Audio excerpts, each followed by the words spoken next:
A switch that occurs after contact with the screen means the screener can seal and roll to the basket.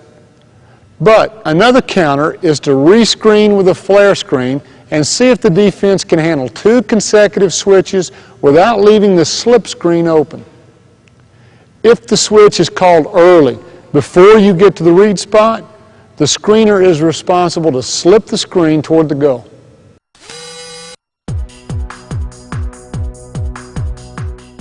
Scoring as the screener.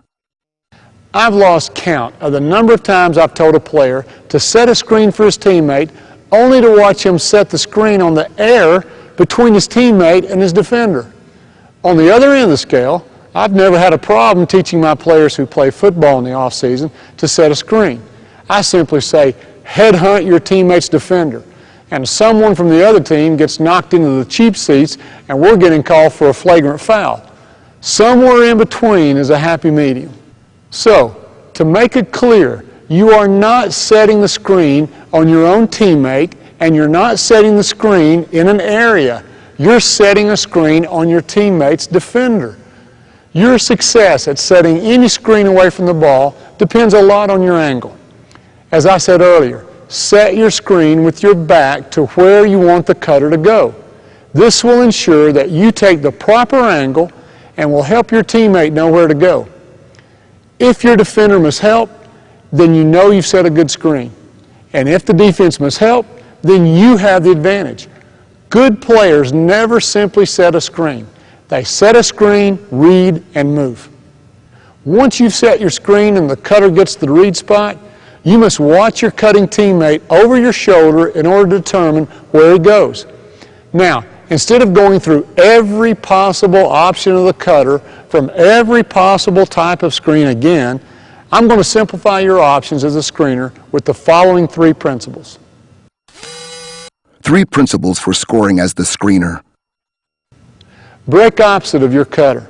If your cutter goes to the outside, then you should roll to the inside.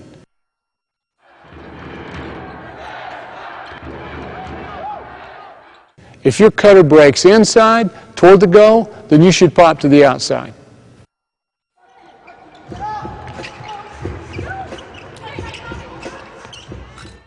Principle number 2. If you hear the defense yell switch at the point of contact, then open up to the ball and try to seal your new defender behind you. Read where to go, but most of the time it's to the goal. Principle number 3. If you hear the defense yell switch ahead of time before you set the screen, then slip the screen by cutting to the goal. If the switch is automatic, the defense won't be calling it out loud for you to hear, but you'll notice your defender lagging behind in order to catch the cutter coming off the screen. It's the same puppy dog read when you were the cutter. If he puppy dogs you or lags behind preparing to switch, then make a corner cut and slip the screen. On a down screen, slip to the goal. On a flare screen, slip to the goal. On an away screen, slip to the goal. But the back screen is different. Slip to the ball. Scoring as the screener summary. Have this attitude. Some players view screening away from the ball as simply being a screener. They think, I don't have the ball, I'm not even cutting to get the ball, I'm just a screener. You must change that mindset because that's the attitude of the defense and that's what you're going to take advantage of. Think about it. The defensive team's primary focus is on the ball. Its second highest concern is the cutter who's using your screen. You, the screener, come in a distant third in the defense's mind. Smart players can take advantage of this lack of attention and set themselves up to score without the ball.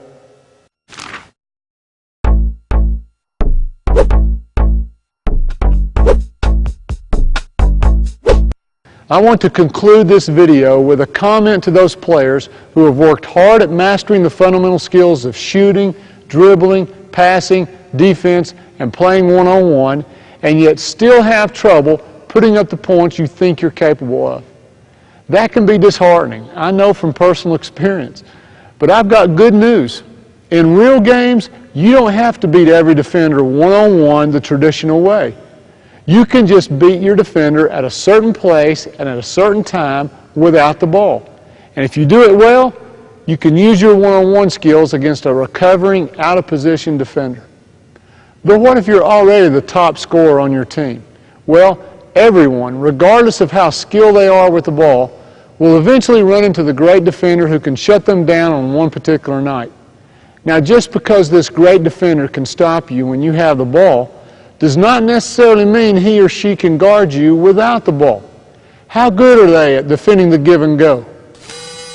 Can they deny you and at the same time handle all the options of a down screen, back screen, or flare screen?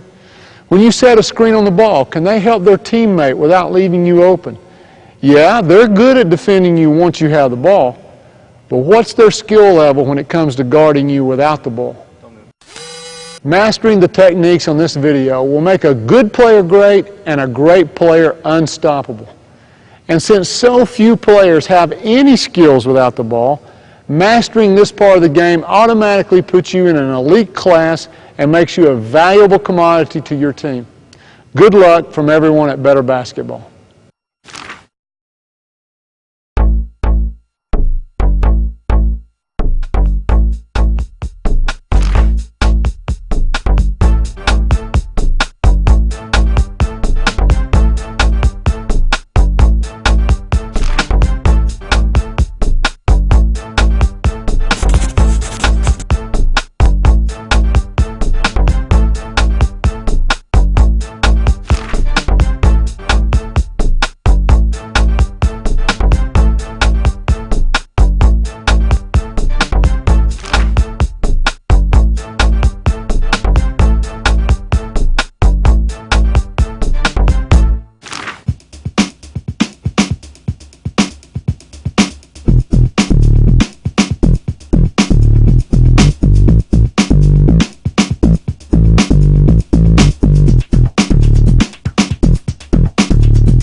All right, here we go.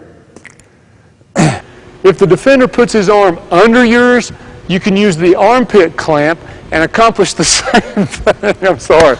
You got me thinking about this armpit thing, man. All right, here we go. If the defender puts his arm under yours, you can use the armpit clamp and accomplish the same thing. Dadgummit. All right, here we go. You get tired, you get silly, you know. There's nothing funny about basketball. I know, dadgummit. There's nothing funny about screens away from the ball. If we don't do this right, it could affect the world economy. Armpit. What a nasty word.